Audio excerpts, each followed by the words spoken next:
gentlemen, presenting the competing athletes in 110-meter hurdles, secondary boys.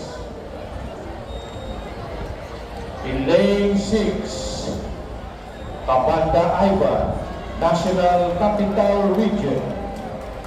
Lane 3, athlete number 420, Villapana Charles James, Region 10, Northern Mindanao. Lane 5, athlete number 258, Abedo Noriel, Region 6, Western Visayas. Lane 4, athlete number 606, Cantil Jericho Ray, National Capital Region.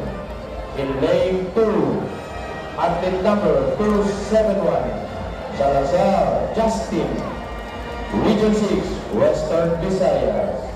In lane 7, athlete number